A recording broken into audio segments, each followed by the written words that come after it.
Come with me as we check out the #1 cevicheria in the world, Lamar. Hi, my name is Jason, and I love to cook.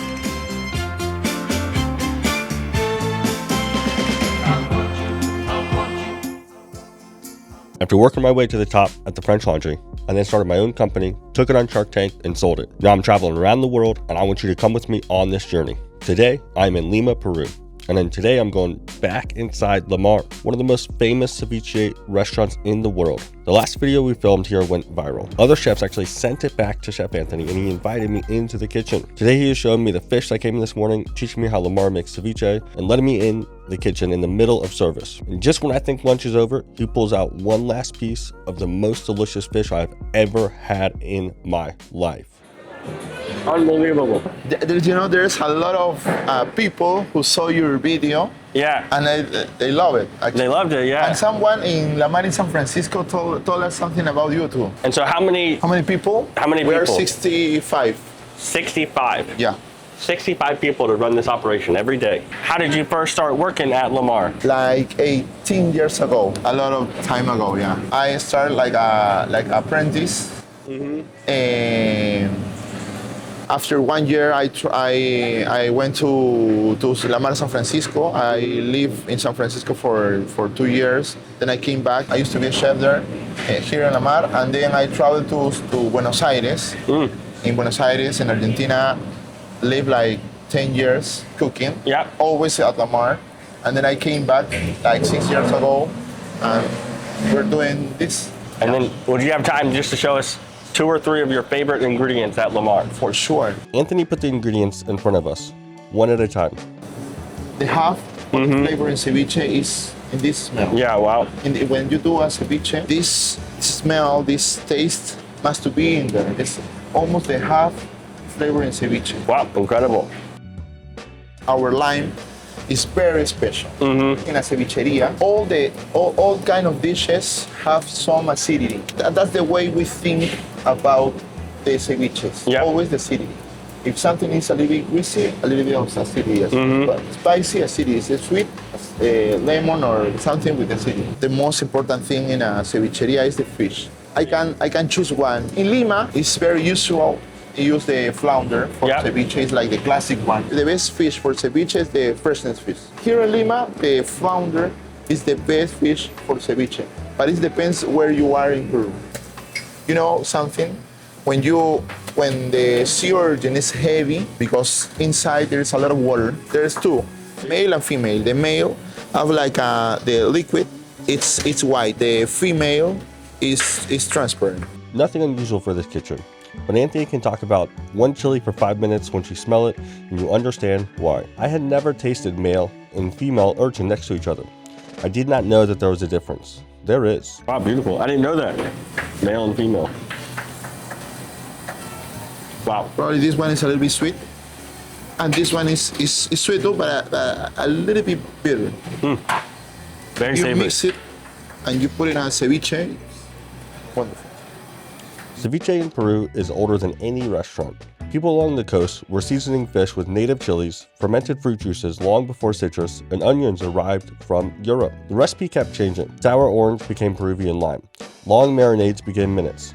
And every region kept its own fish, chilies, and crops in the way of doing it. In 2023, UNESCO recognized the practices around Peruvian ceviche as cultural heritage, not just a finished dish. The fishing, farming, cooking, and knowledge behind it. I think the ceviche is a concept. It's very important to understand that. Okay. It's a concept when you mix different kind of vegetables and you finally found this flavor. Yeah. The same concept, you can use it in other countries. Celery is in all over the world. Limes and lemons, too. Fish stew, coriander, chilies. We've probably, when we go into other place, there's like a local chilies, we use it. And with the same concept, we do ceviches. You're born with different kind of things you don't have. And we grow up with that. And we know we can replace it with another things. If you have everything you got, probably it's gonna be easy to cook. For example, missing something, and you have to do a ceviche, you have to think, you have to resolve. If you don't have fish, Yeah. Okay, I have sea origin. I can do ceviche. Yeah. I don't have limo. I have another kind of chili. We don't know how to do a recipe, but we have to know how to taste. We have to watch the resolution, and we do it. In Argentina, everyone is proud about the football. About the football. In Peru, we are proud of our food. You know, Proud of the food, yeah. Yeah. Then we sat down. The food started coming. The part does not need much explaining. We got 4 beautiful ceviches in front of us. Classic. This is the black clam ceviche. This is the Amazonian ceviche, and this is the uni ceviche. Beautiful. Okay, I'm gonna start with the classic here.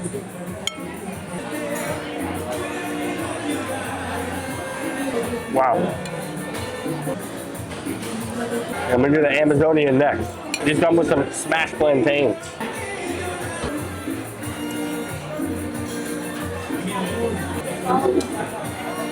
Wow.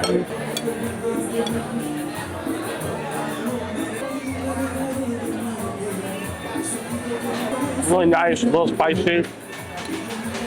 Okay.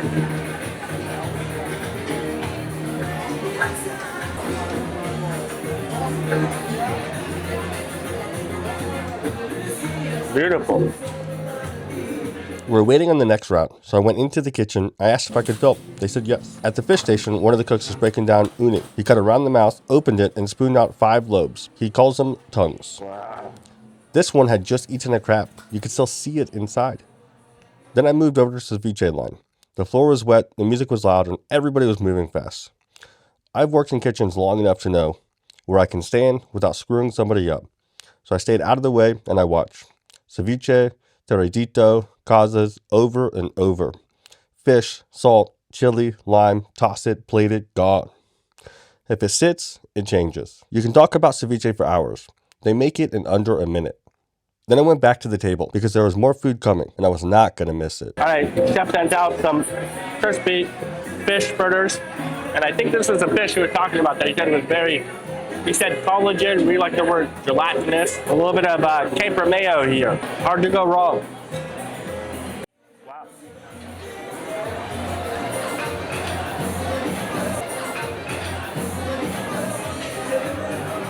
Perfectly cooked. Anthony asked if we wanted one more. Obviously the answer is yes. He went looking for a small piece of flounder. Basically he was looking for the cut next to the fin. It is an odd cut that comes away from the fish once it's filleted, but it has a gelatinous effect that makes it really delicious. He cooked it over the wood fire, served it with the butter sauce, toasted croutons, whipped Peruvian potatoes. Oh my gosh.